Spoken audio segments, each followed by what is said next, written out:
In episode 165 of the Guitar Music Theory podcast, I prepare for playing upcoming gigs with a Huey Lewis tribute band.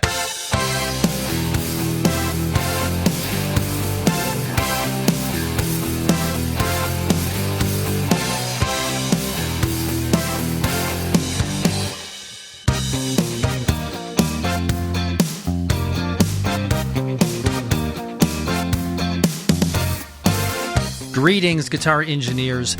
Welcome to the Guitar Music Theory podcast. If you're captivated by the magic of guitar music and eager to unravel the mysteries of music theory, you're in the right place. I'm Desi Cerna, your host, fellow guitar enthusiast, and author of Fretboard Theory, Guitar Theory for Dummies, Guitar Picking Mechanics, and more.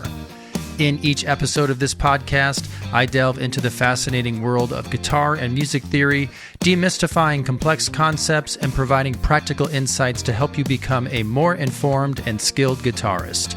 Together, we'll explore chord progressions, scales, improvisation techniques, and more, unlocking the secrets that make guitar music an irresistible art. Today, in episode 165, I prepare to play upcoming gigs with the band The Heart of Rock and Roll, which is America's #1 tribute to Huey Lewis and the News. They play shows around the country and have a handful of lead guitarists in the rotation, of which I'm just one.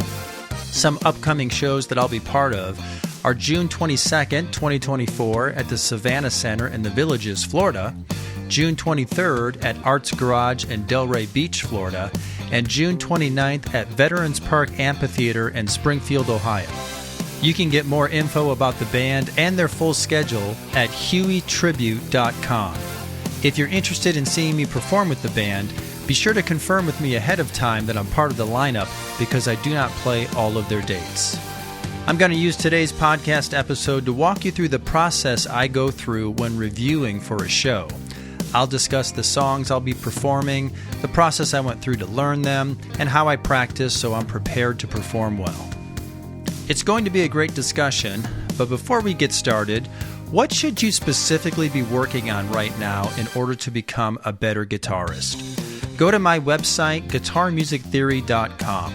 Answer the question I ask you about your playing, and I'll send you free custom video instruction that's calibrated to your current level. Whether you're a beginner still needing to learn the basics, or you need help with learning bar chords, finger picking, guitar soloing, or understanding music theory, I have a free course for you. I can provide you with a plan to put you on track to fill gaps in your playing so you can move forward and reach your music goals. Enroll in your free video course now at guitarmusictheory.com. You can click on the link in the podcast show notes. All right, coming up next, how I prepare to play in a Huey Lewis tribute band.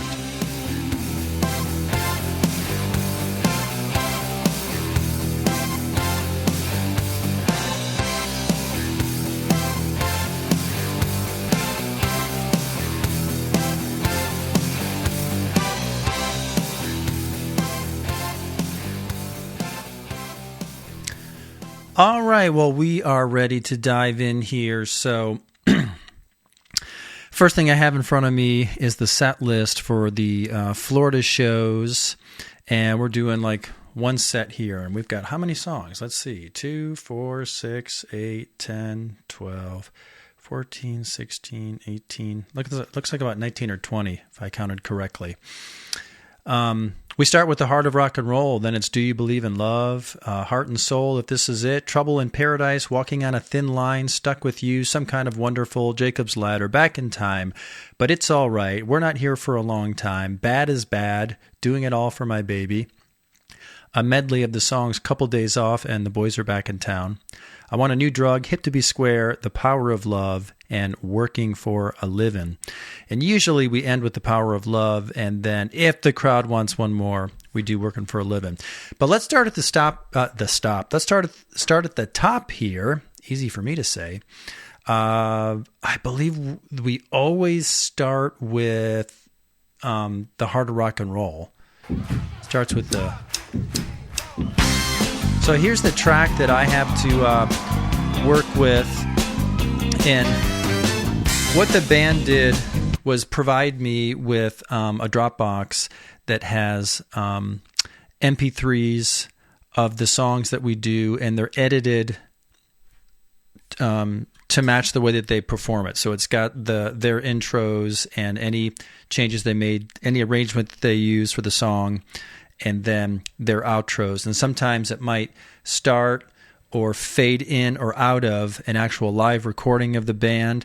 They usually provide me with tracks, original MP3s, because they want me to hear the original tracks. They want me to try to learn those parts and try to recreate them as faithfully as possible within reason. A lot of people come to the show just because they're vaguely familiar with Huey Lewis and they know there's some hits that they remember from the radio and they want to be entertained. Others come to the show because they're diehard Huey Lewis and the News fans and they know the music really well. And it's important that we try to recreate a lot of the music as faithfully as we can to either the studio recordings or some of the live recordings if some of the live recordings are well known. This version of the Heart of Rock and Roll here is actually part of the live recording. And so apparently our arrangement of it must be based on this version here. New York is so that's Huey singing there. That's not the Huey from the tribute band. But anyway, so this is how we start the show. And so since I haven't played with this act in a couple of months, I need to go through and review. I put a lot of work into learning these songs initially before I did my first show with this act. And so a lot of the stuff I've got down, and now I've played it numerous times with them. And there's not a whole lot of reviewing necessary, you know. So this one's in C, and it's got this riff.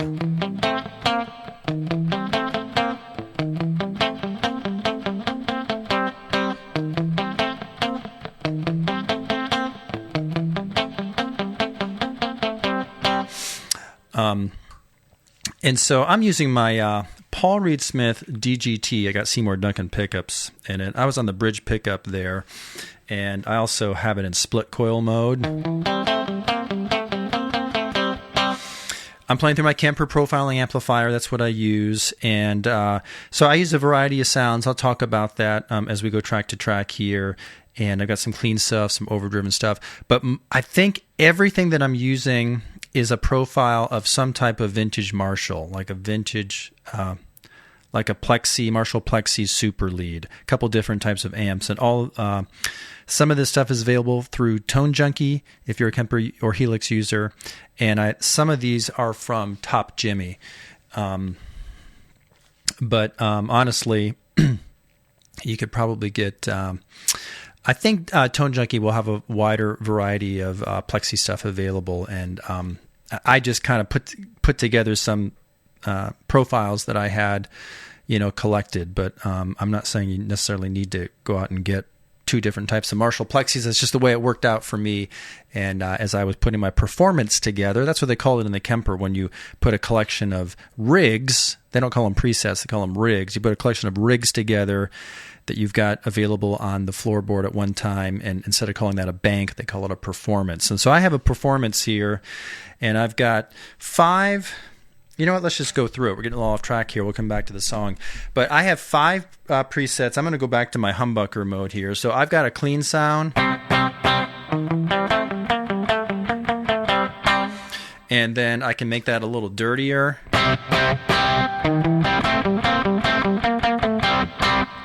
And then I can add even more. So I can go.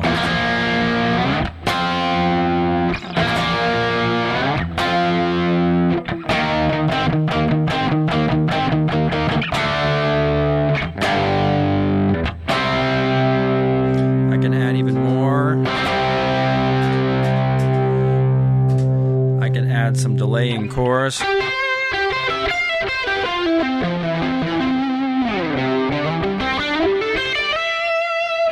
And then I've got an even more aggressive lead channel here.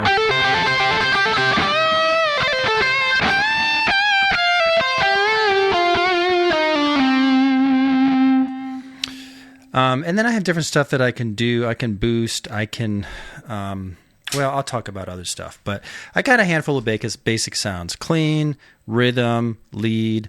I can boost. I can add some delay. I can add some chorus. Not really much for me to review here on the Heart of Rock and Roll. I just play that clean part, and there's some power chord parts here and there. And as I'm reviewing for this show, not much I really need to review there. Next is Do You Believe in Love? And same thing there. Like, I don't think there's much I need to review there. You know, when I come in, you know, I do some rhythm stuff like that. And, you know, for the chorus, you know, do you believe in love? I do have a harmony part, and that's not it. It's actually much higher than that. So it's do you believe in love? Do you believe it's true? Now I'm just kind of singing this falsetto, but on stage I have to belt that out full voice. This is a trick. This is one of the harder harmony parts for me to hit because it's very high. It's all the way up here on B.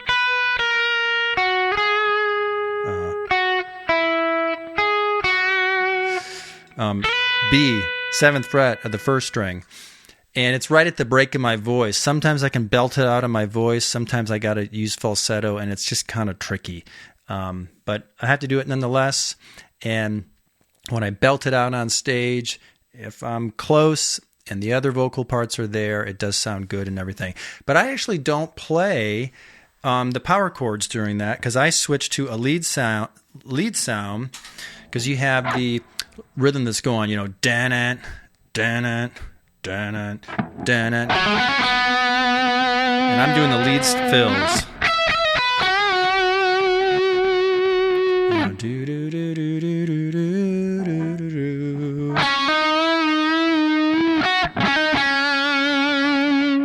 So I had to kind of coordinate singing my parts, you know, so, you know, do you believe in love? Do you believe it's true? Do you believe in love? Ooh.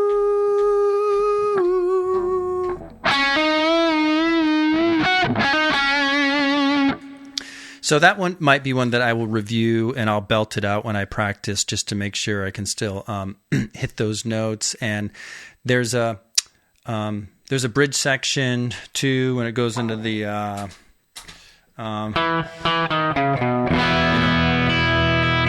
I know my note is the open E string. When I learn harmony parts, well, first of all, so the band provided me with MP3s. They did provide me with some charts, some basic charts. I didn't feel like the charts were that helpful. I think a keyboard player put it together, and it kind of shows you the basic form of the song and then some of the basic chords. But because these songs are so parts driven, you know, you've got stuff like and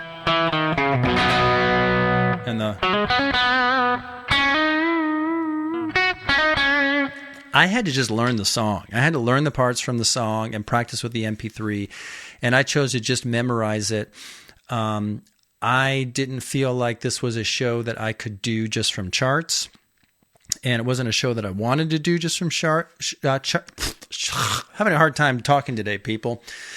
It's not a show I wanted to do from charts because it is a show band. So I didn't want to have my head down looking at music. I wanted to, perform. So I put a lot of work into memorizing these parts. And it was a lot of work for me. Even with my experience and my knowledge, it was painstaking work at times, listening carefully to the MP3s, using some software like Moises to separate tracks so I could more isolate the guitar and figure out what was going on. I would see if I could find Guitar Tab at Sheet Music Direct or Ultimate Guitar, and I was kind of cross-referencing all this stuff and using my ear. And then I also had to just make decisions about like how I was going to play something. So I don't do a lot of improvisation in this show. I worked out most of my parts. That said, there's some parts where there's room for variation, and there's times when I can just do whatever I want. But most of the show is not improvised.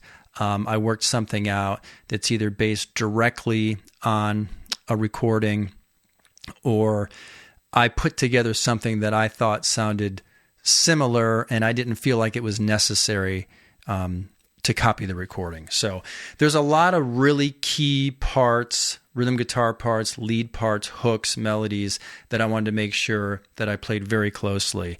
But there are some areas where it's like, okay, he's just kind of jamming in the minor pentatonic here, kind of blues rock style, where I felt like I had room to just kind of do something similar without necessarily, reproducing something note for note. Anyway, back to what I was talking about. I got MP3s of the tracks, but then they also gave me MP3s with my isolated harmony parts. And they just assigned me to sing the parts that they believed were the guitarist Chris Hayes's. So I'm doing the parts of Chris Hayes and what he would do live, including his vocal parts. So they broke it up that way. I think that's how they did it. And so I always have I don't know what I am. I'm like first tenor or something like that, which honestly is a little high for me. Do You Believe in Love would be a good example of that. But whatever, I can squeak it out. And in the mix, it sounds good. So I had an isolated track, which really helped because sometimes you just have this wall of background vocals. And if they say, Desi, you're the second part, or you're the part under the highest part, or something like that, sometimes it was hard for me to isolate it and figure out what it was doing. And I wasn't sure if it was going up or down, or if I was following my part or not. So that was super helpful to have those MP3s, and then I could listen to them, and so for example, this part here, when it goes to the bridge of the song and I used to have you in a photograph. That's my part. Again, I'm going to belt that out on stage. It's going to sound better. Yeah,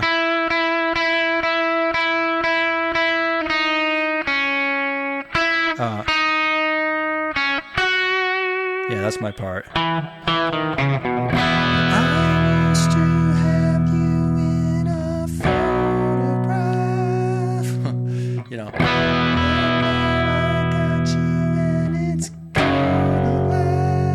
So it was nice to have those parts isolated. Then I had to listen to them and rehearse them. And if I wasn't hearing something naturally in a vocal part, I would figure out where it was on the guitar. So I was actually having trouble finding that particular note.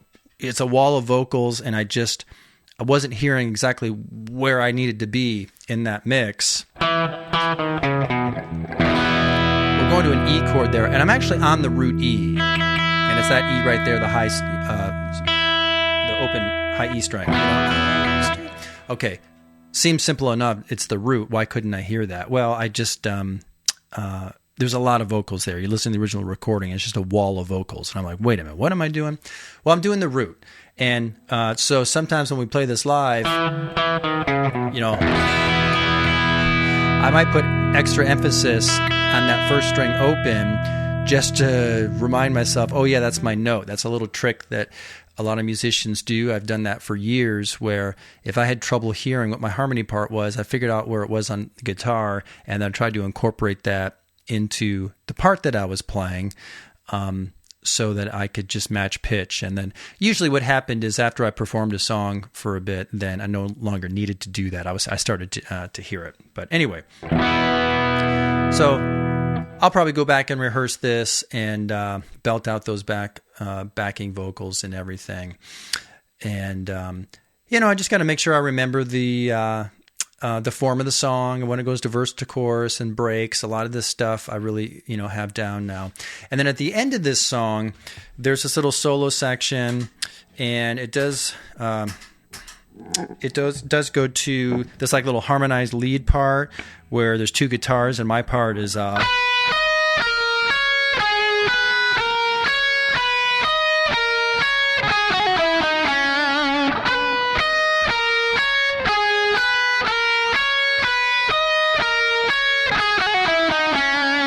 Then it goes into a guitar solo, and I chose to just kind of make up my own thing here, as I didn't actually learn the solo that's in the recording that I have, and I just kind of made it my own thing.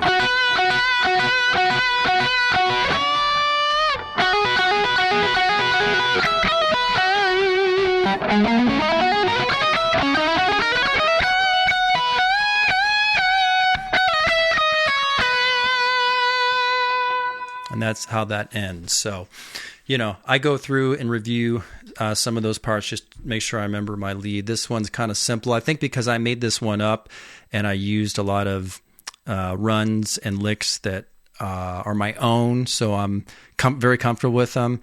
I've never had any trouble remembering this one, so it usually doesn't take much review.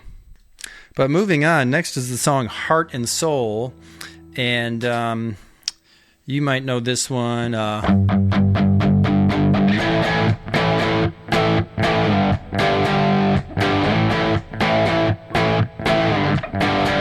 Sound familiar, And it's got a guitar part at the end.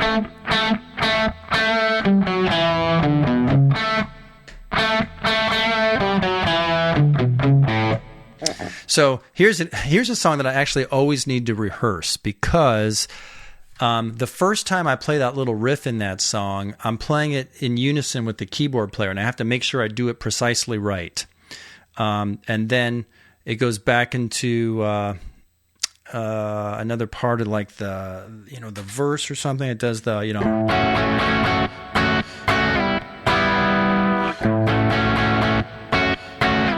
I actually don't play in that part. And then it goes back into this riff again. And I think when I do this riff, I use this sound. I add some overdrive and I boost things. And I might even put a doubler on here. And I roll back the volume and I get this sound.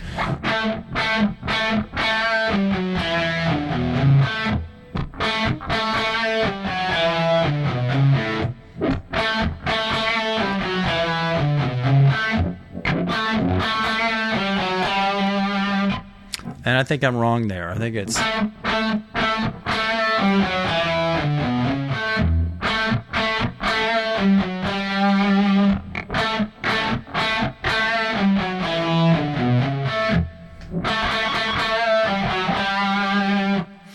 All right, so this is one that I'm going to have to go back to the recording and review. I got to make sure I get those variations right. All right, so I'm pulling it up.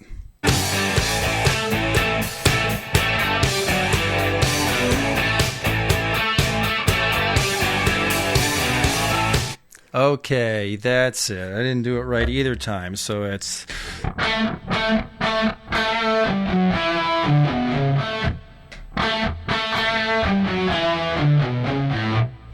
That's it. And...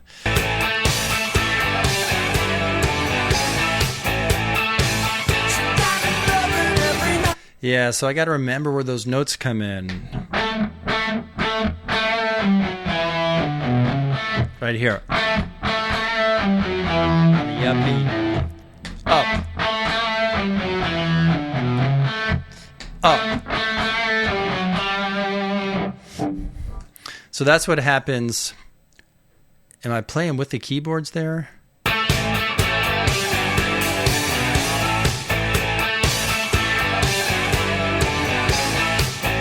I'm not hearing keys there, but last time I played this, the keyboard player said, "Hey, we're not together here." So I think he is doubling me when we play it live.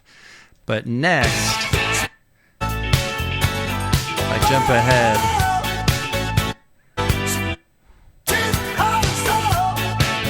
Okay. Now it's starting on the downbeat. 1, 2, 3, 4. And it's on the upbeat. So I got to learn those variations.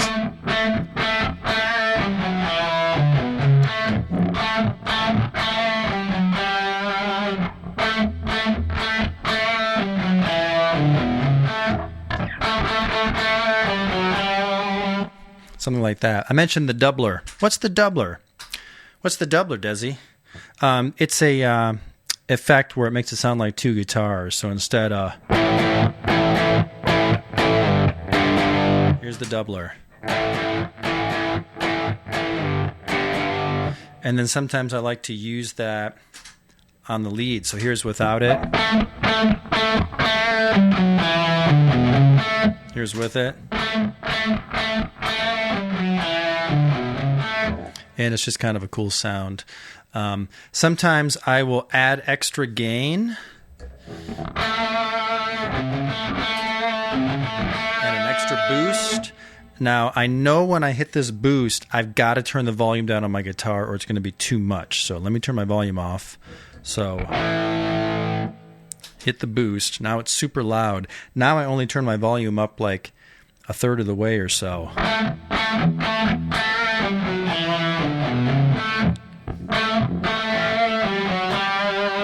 And I don't know, what do you think? Does that affect the sound?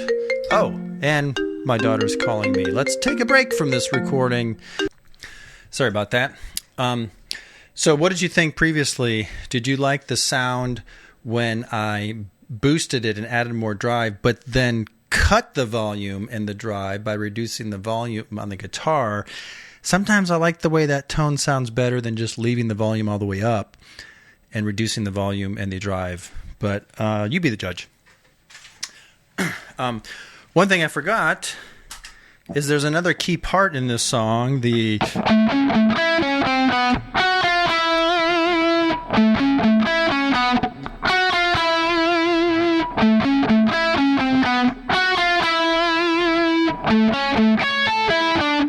yeah, I believe that's it. So I have to make sure I remember that and make sure I remember when it changes to... There's some harmony parts there. The other guitar player takes it. So that's the song Heart and Soul. Just trying to give you guys an idea of what my process is like and how I would remind myself of key parts and stuff. No backups in this. But next, we move on to the song If This Is It. And this has some very critical lead parts in it. So I'll talk about that next. All right, so next up in my Florida shows set list for the Heart of Rock and Roll, America's #1 tribute to Huey Lewis and the News, is the song If This Is It. And there's a lead right out of the gate on this one, and I know I need to be on my lead channel, and I usually have a short delay on here, and I need to be ready to go because I get a little snare roll, and it's right into...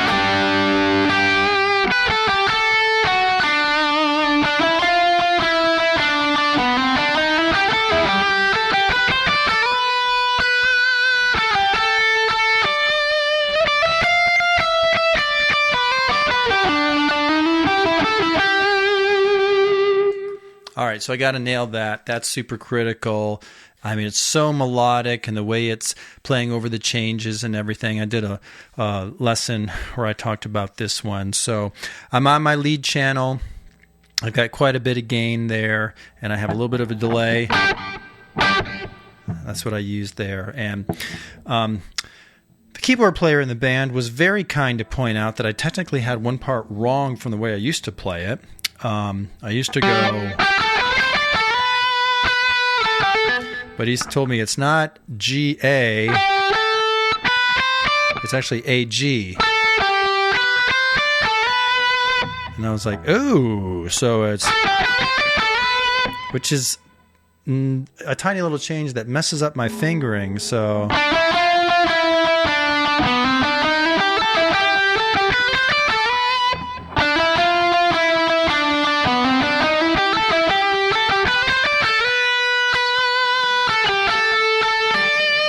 All right. Well, okay. So I need to remember that. I want to play that correctly. It's who's going to notice? I don't know. Maybe someone will notice. But since this is such a distinct lead line, I want to get it right. So I appreciate that he pointed out that. Hey, you want to change that up there. I also have backup vocals in this one as well. When we get to the chorus section. Let's see. This is oh my gosh, I gotta remember my parts here. Or do I not play on this part here? So pre-chorus. Sometimes they come back to me once I put the song. So if this is it, ooh up. Please let me know. I come in with that part with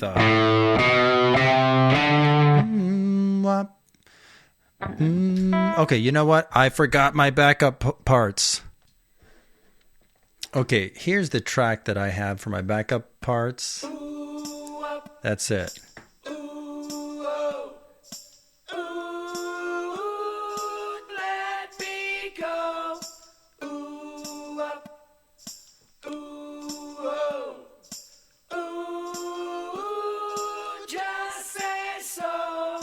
All right, so I have the notes, and I got to remember the words too. So it's, you know,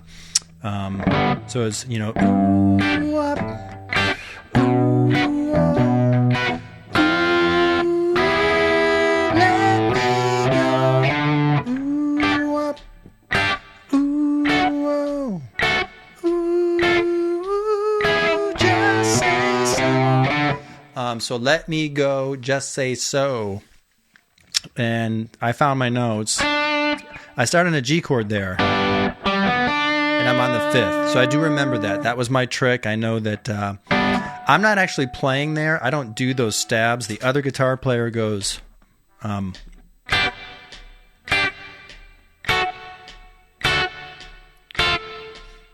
I go, well, I'll make it bigger than that. But I do have to do those backup parts, and they are in those chords, so I know I'm starting on G. And I know I play that for the first chord and for the second chord. And from there, I usually can just kind of hear things.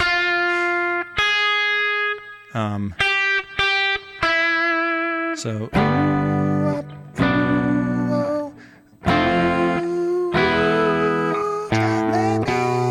Again, I got to belt those out. So it's stuff like that I got to rehearse, little details like that, in addition to the lead. And the second time we finish the chorus, it goes into the guitar solo, which is...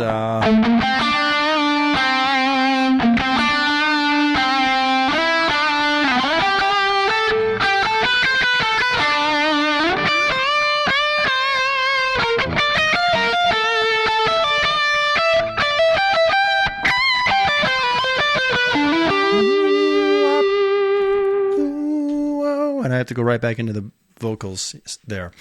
Now, at the end of the song, there's this wonderful outro solo. However, it's one of the few solos that the other guitarist in the band takes, so I just switched to...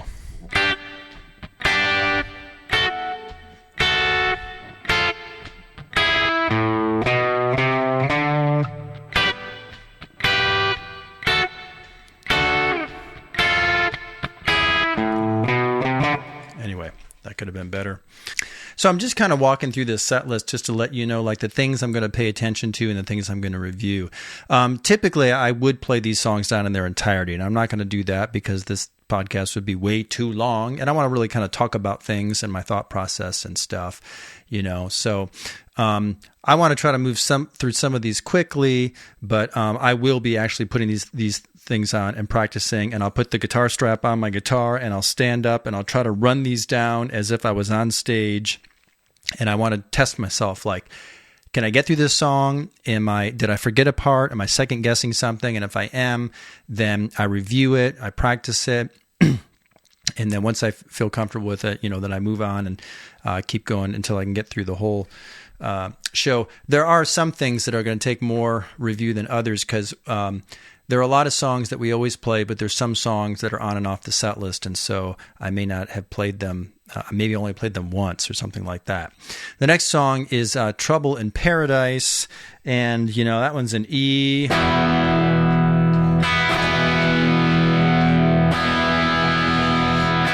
You may not know that one, but let's see.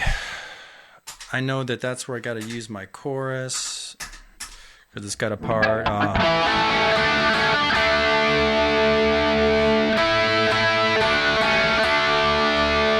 Back up.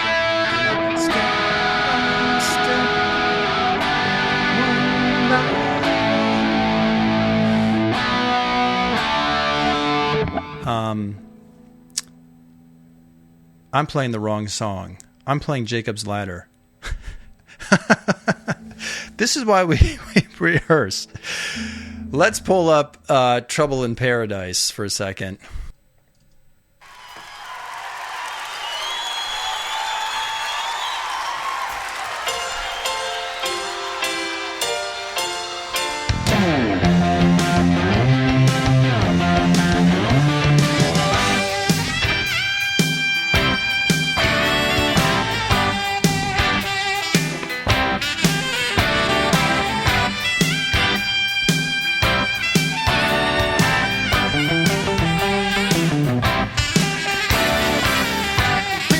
Okay, that's what Trouble in Paradise is. This is a song that really showcases our sax player. There's some sections here where he just gets to go off, and the crowd loves it. And lots of syncopated rhythms here, lots of starts and stops.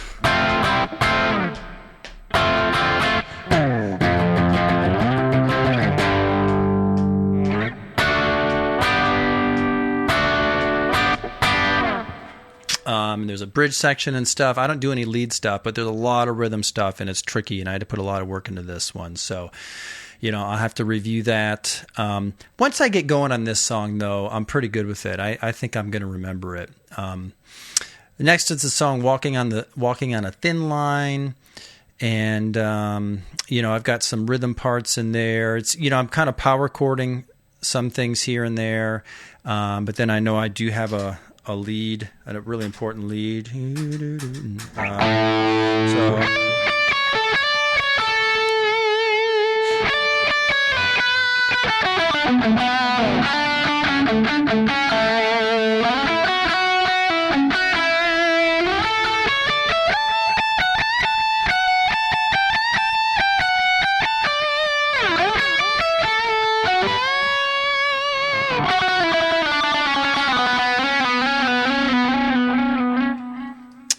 There's an outro solo. So that solo that I played there, I think, is probably pretty spot on to the recording.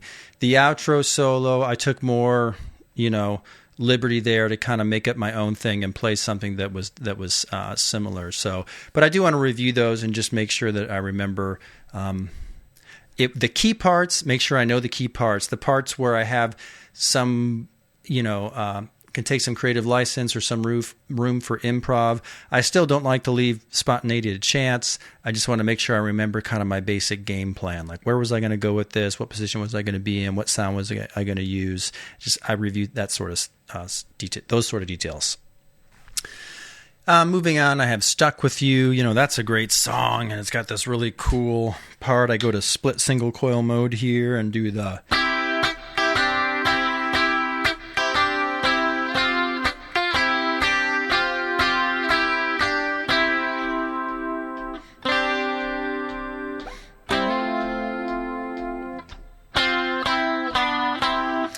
Some really great rhythm guitar parts in there. There's a key change in there. I got to do a lot of the backup vocals, so I'll definitely review that. Next, we do Some Kind of Wonderful. That's not a song written by Huey Lewis, but it's a song that he frequently performed in his live shows, and so we're doing one of his live versions of that. And that's fun, and that's pretty straightforward, 1-4-5, but I do take a solo in that one. And so I'll just go through and just kind of remember what was my game plan there. And I like to plan, like, how do I go into a solo? How do I come out of it? How can I do something that will be a good cue to the band to know that I'm coming out of it, and stuff like that. Next is Back in Time, the song written for the movie Back to the Future, which is my favorite movie of all time. Did you know that? I think Back to the Future 1 is the greatest movie of all time. All right, I'm tuning down to D for this one because it's in drop D. So...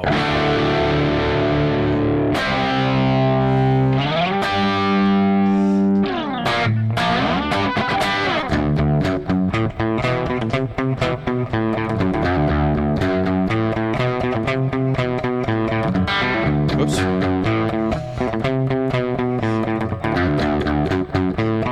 And I don't know if I'm playing that riff correctly, am I? That's it.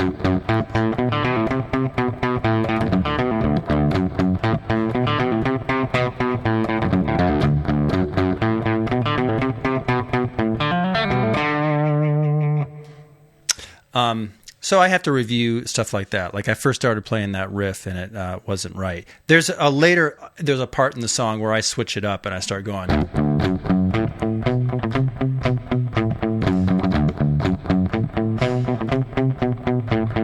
This song has got a lot of lead guitar licks in between the verses, so it's like do do do do do do do do do do do, and I have to go to a lead, and sometimes I can't remember my parts until I'm playing the song, and then I'm like, oh yeah, let's pull up the track here.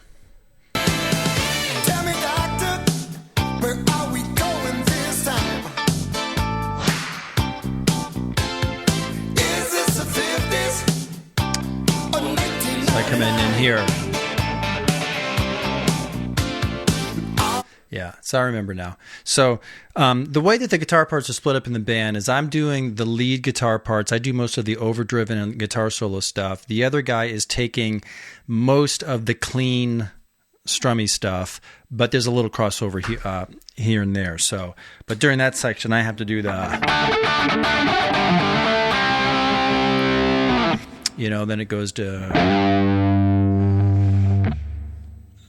and I come in with like that.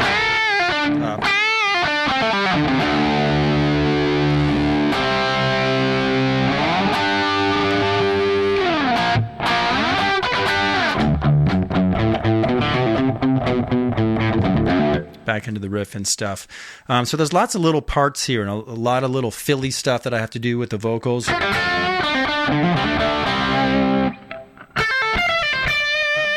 Stuff like that, although I'd be in my lead channel for that stuff.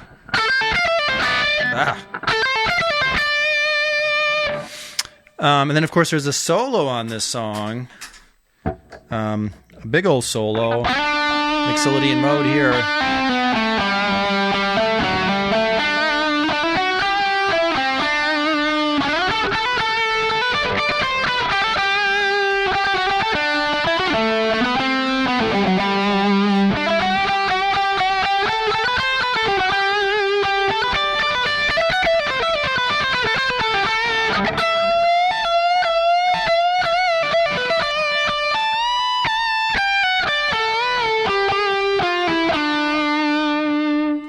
And I'm out and the sax is in there.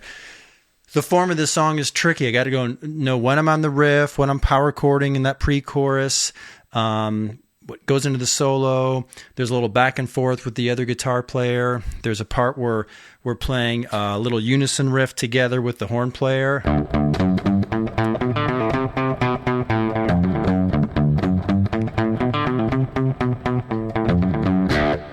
That's how we end it and stuff. So I have to go through and review that. If you see the show live, there's a lot of parts to these songs, and it's just a lot of stuff to remember. You can see why I would have a hard time reading a chart. How do you chart this stuff? You know what I mean? Someone could probably chart it and read it, not me. I don't think there are many people that would ever chart this and read, a show like this. It's something that I just had to put the time in just to memorize it and really get to know the songs. From here, I have to remember to tune back up from drop D to standard tuning, which I'm doing now. So if I'm doing a fly date, I will bring one guitar. But if it's something that we're driving to and I'm able to bring multiple guitars, I'll bring multiple guitars. And for back in time, I will use my Epiphone Dot. Looks like a red 335, similar to what Marty McFly plays in the movie, and I have that already in drop D tuning, and I use that on this song. And sometimes I'll bring a telly too if we're going to do this song Honky Tonk Blues. I would use a telly on that one.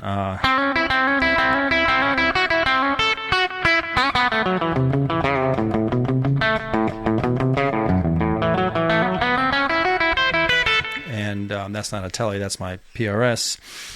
And that's not exactly how it goes. I'd have to review that one. And I will need to review that one because it's actually on the set list for the Ohio show. But it's not on the Florida show set list. Next is a song, But It's All Right, which is kind of an old R&B song.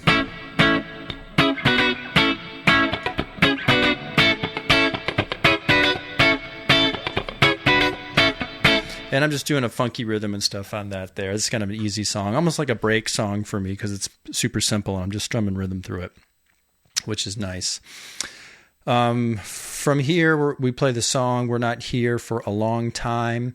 And that's a really cool song. It's kind of an old, shuffled kind of blues soul song,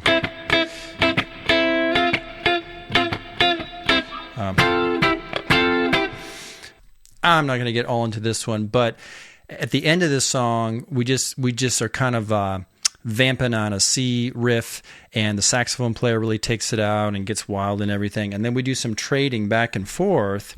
And so I need to be prepared for that one. And I kind of have like some stuff, prepared that I play in that one.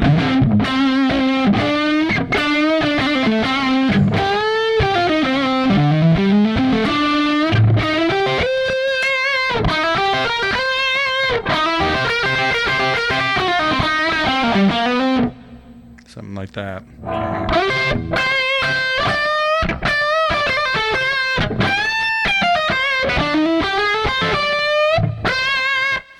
And so I work out some kind of bluesy stuff, and I have a little game plan, and we do a little back and forth, and the crowd thinks it's really cool, and they cheer wildly after it. And then from here we go into a song called Bad is Bad, which is mainly, we play to a track, a drum track, and that's a vocal number. And so I have to review my vocal parts. It's almost like an a cappella thing with some added, like a drum machine to it.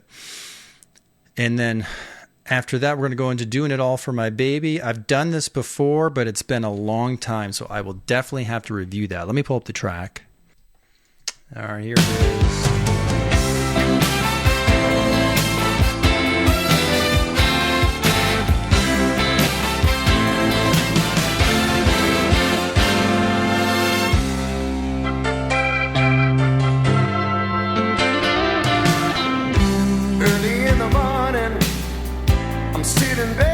All right, so I've got to do...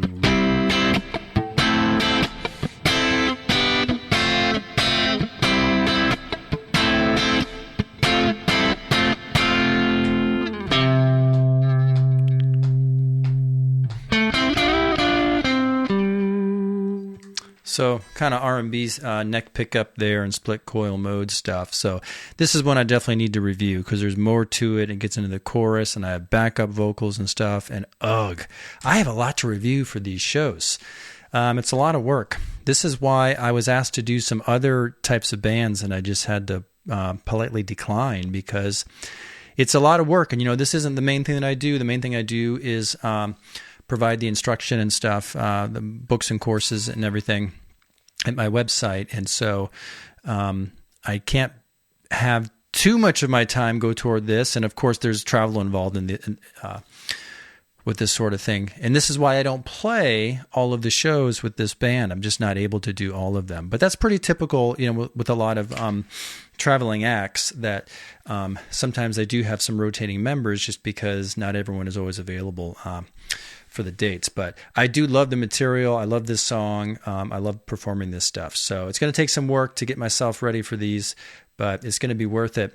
I've got some more songs I want to talk about that come up here at the end of the set list, including some of their biggest hits. So we'll get into that in a minute. All right, so we're back into the set list here. We just left off with Doing It All for My Baby. Next, we play a medley of a Huey Lewis song called Couple Days Off, and we medley it with the song The Boys Are Back in Town, which is actually a cover from Thin Lizzy. But here's Couple Days Off.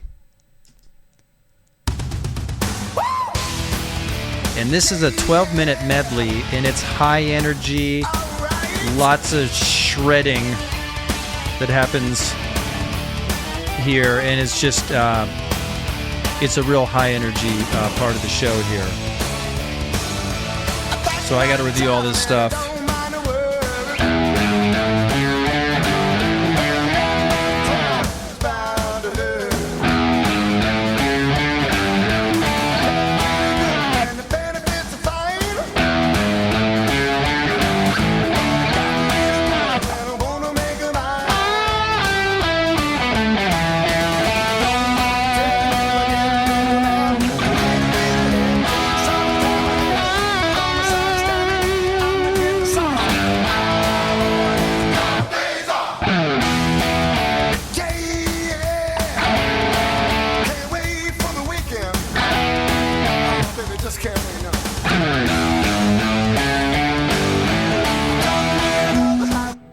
There's lots of little details in here. When I was just playing along with the part,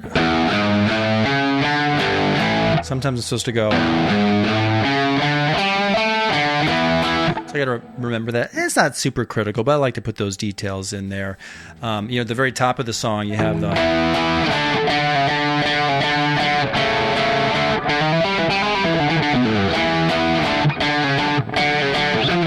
So I got to get that little run in there. Did I do that right?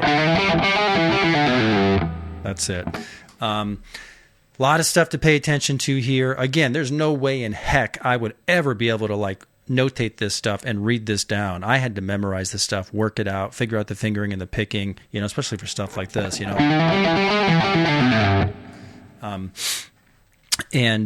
there's lots of guitar soloing in here. It gets wild. I use some slide guitar in here, so I'll have to review that. And then there's some other parts, where I'm just, totally just shred,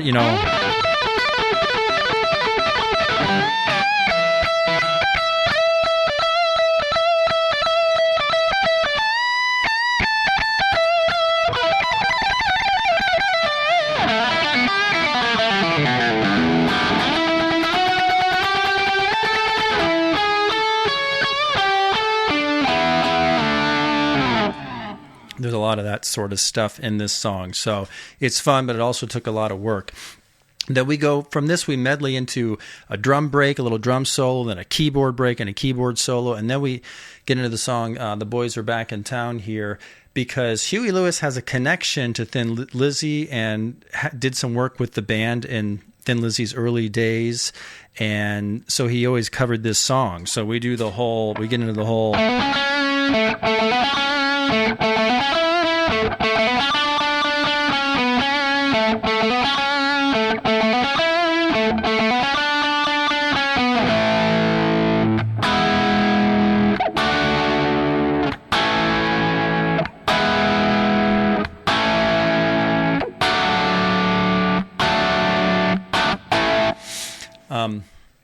And I worked off of a live version of Huey Lewis and the News. They do it a little differently than the Thin Lizzy version.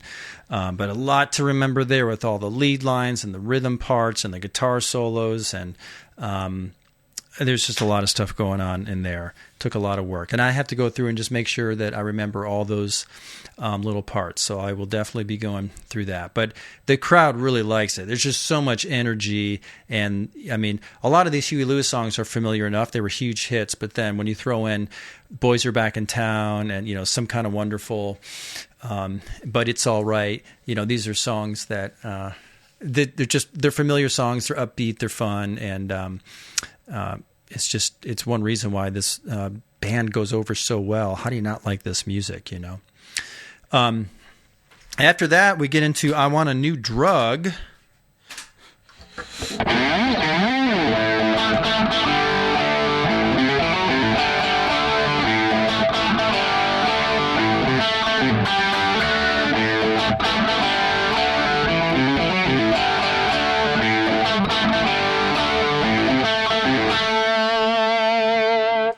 So you got the riff, you got some power chords and stuff in there.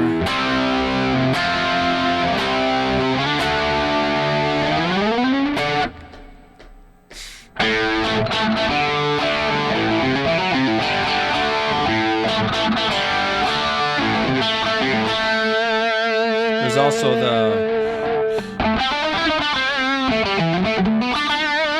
a lot of the lead stuff in between. It's kind of like Back in Time, where he sings a part. I want a new drug.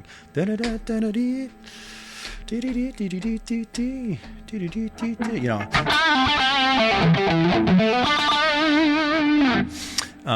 lot of Philly stuff in between, and then the sax has that really cool line in it, and then there's a big old guitar solo in this.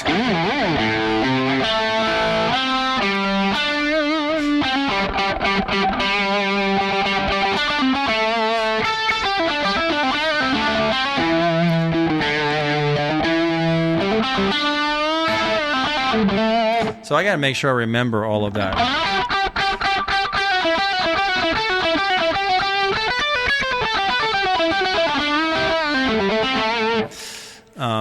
And so I worked out a lot of the lines from the song. This is a killer line right here.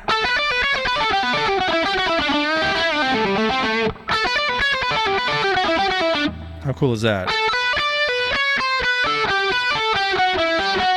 Chris Hayes was a great guitar player, composed unbelievable parts, and a lot of jazz elements in his playing. You hear it there with the chromaticism.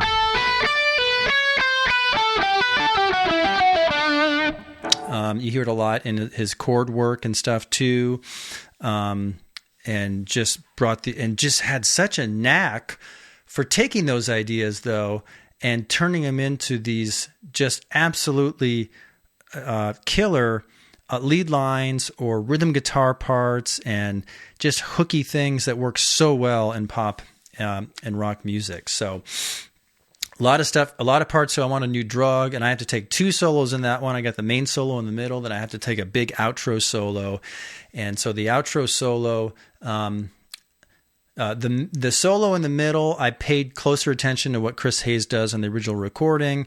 I really go into it in a similar manner. I wanted to try to recreate that. And then it took a little license after that. The outro solo, I do more of my own thing, and I just kind of map things out. So I'm thinking like A minor pentatonic, A Mixolydian mode, that sort of thing.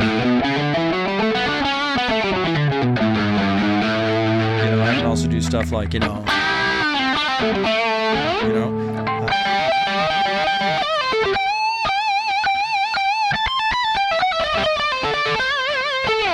stuff like that. So, but I do have it mapped out, and I do have a general game plan of what I do. I don't completely improvise it. I worked out some ideas and so a general game plan. So anyway, moving on.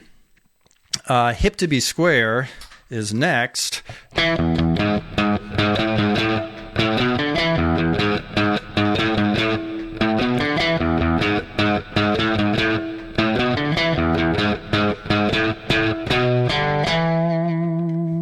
I just realized I'm in split coil mode. I've been in split coil mode this whole time.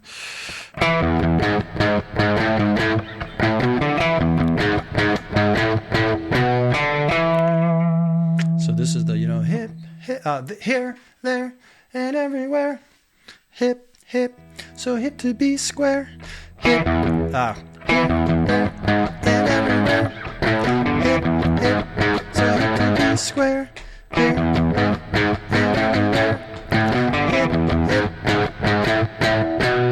and I had to learn the backup vocals and learn how to coordinate those parts with the parts that I'm playing as well. No solos in this one. Just got to make sure I've got the changes.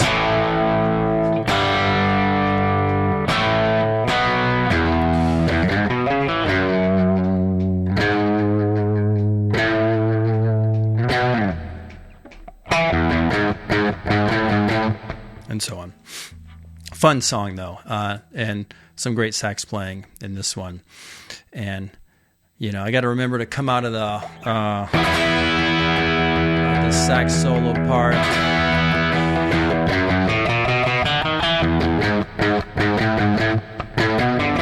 That got to remember to come out of it like that and get those little parts in there. And then we usually will end the show with The Power of Love,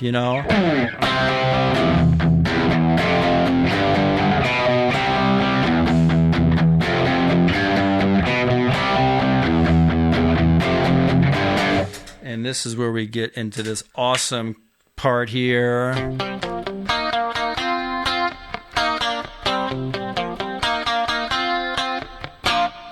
What I was talking about earlier, Chris Hayes just came up with these brilliant rhythm guitar parts, just so cool,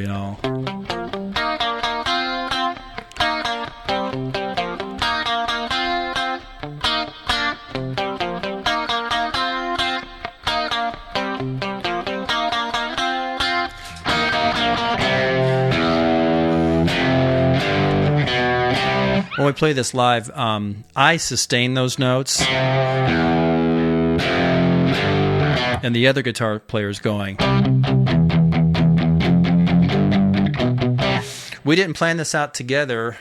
The other guitar player is a founding member. He's been in it forever. And so when I joined the band, they just told me okay, you're going to take all of the lead lines except, and there was just a few exceptions. This is one of them. He does the guitar solo to The Power of Love. and I just do the rhythm part. But so he just told me, here's the exceptions. Other than that, you're on all the lead stuff. You're on all the overdriven stuff. And then he just sent me some notes for songs saying, when we're doing the harmony parts, you take the upper harmony, I'll take the lower harmony, and just gave me some basic direction on which parts to focus on. And that was it. And I played my first gig with this act, no rehearsal. It was at the City Winery in Nashville. And awesome venue, and we just did it. And I was prepared, and I had memorized the show, and played along with the MP3s that they provided, and went over the notes that they told me. And we did do a setup and sound check, and I went over a couple of things with them, and we just did it.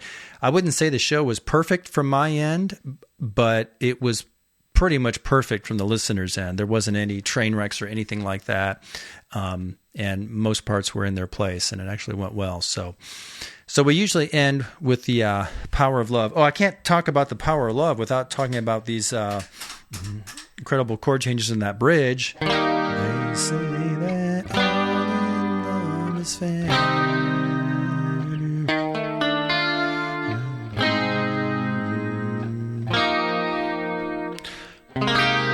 There's your jazz from Chris Hayes.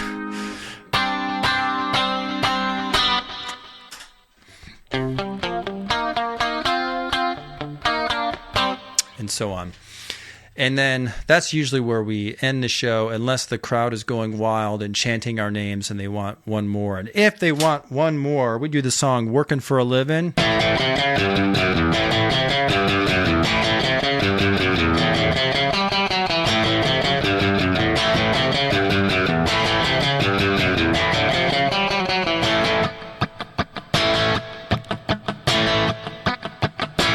What I do.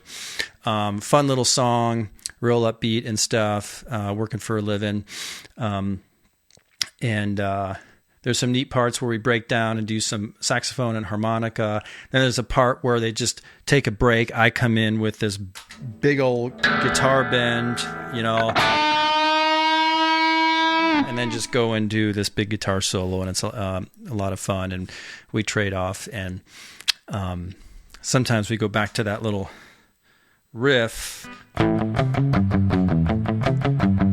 and the singer makes announcements and introduces the band and that sort of thing. So that's kind of a breakdown of the show, and I'm giving you an example of how I would go through this and review parts and what I'm going to pay attention to and stuff. But now that I've explained this process to you, I actually need to go through the process, because I do need to run these songs down, and I do need to rehearse these vocal parts, and I'm going to have to belt them out and make sure that I know what I'm doing there.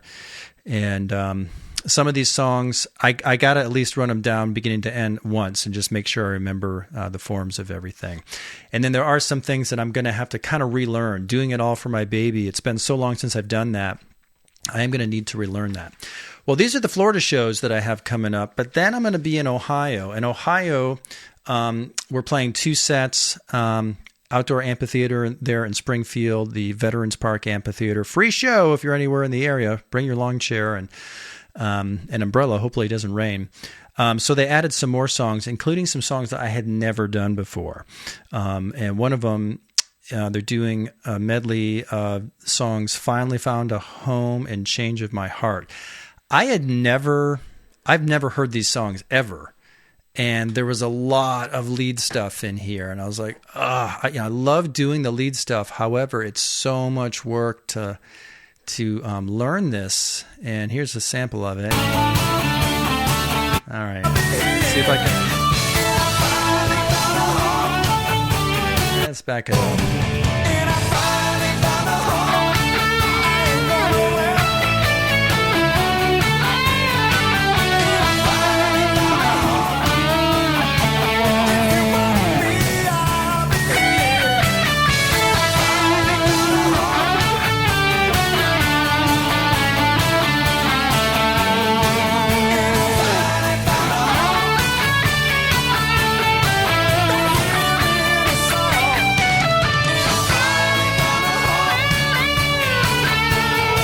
So you can see I'm playing this pretty closely to the recording. Now from there, I kind of venture off.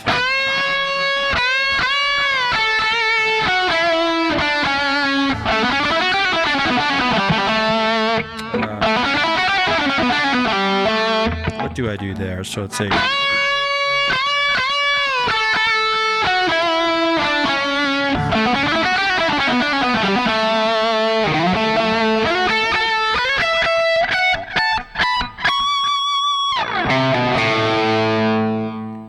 Yeah, I come out of it a little differently than they do in the recording. So I've learned this song, Finally Found a Home. Now I got to learn Change of My Heart. I just listened to it recently, and there's tons of lead playing in this one. So I'm like, oh my gosh, I have to fill a lot of space. Again, I love to do that, but it's so much work.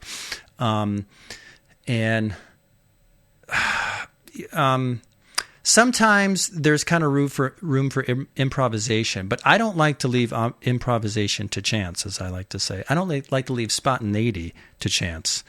I heard that from Neil Peart of Rush in one of his drum videos, by the way.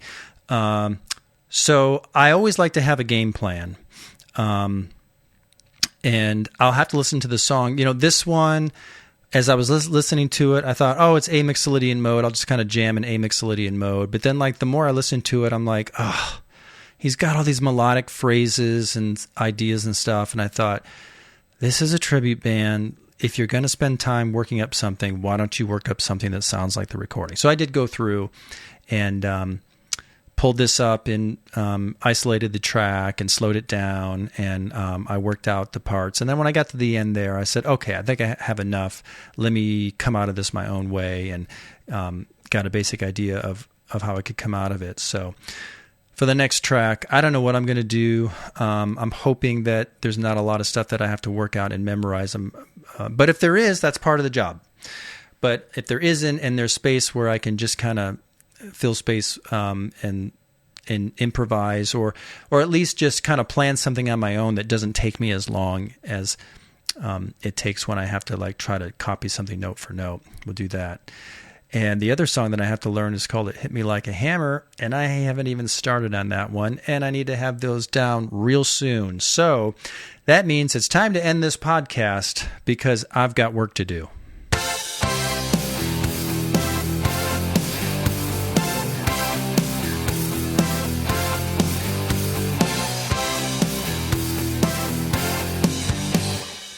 All right, podcast episode 165 is a wrap, and now you know how I get prepared to perform. You can find more information on the band, The Heart of Rock and Roll, including their full schedule at hueytribute.com. And if you're interested in seeing me perform with the band, just keep in mind that I do not perform all of their dates. One thing I forgot to mention in this podcast is that after I learn a song, I make a video of me playing it in its entirety so that I have something to review in the future when I need to perform that song again. When months go by in between performances or in between times when I play a particular song, I tend to forget my parts. Being able to pull up a video of me brings everything back to memory. Unfortunately, it looks like there are some songs I forgot to do this with, so I'm going to have to go back to the audio recordings and relearn them. But I'll make sure that I make videos this time. Looking ahead for future podcast episodes, if there's anything you would like for me to discuss, just go to my website, scroll down and click on the contact link, and then send me a message. And while you're there, don't forget to enroll in a free video course. Whether you're a beginner still needing to learn the basics, or you need help with bar chords, finger picking, guitar soloing, or understanding music theory, I have a free course for you. I can put you on a plan so you can become a better guitar player, have more fun, move forward, and reach your music goals. So enroll in your free video course now at guitarmusictheory.com. You can click on the link in the podcast show notes. All right, guitar engineers, thanks for listening. I'm Desi Cerna. Before you go, be sure to subscribe to this podcast, give it a 5-star rating, and leave comments if you can. Then keep playing and stay tuned for more.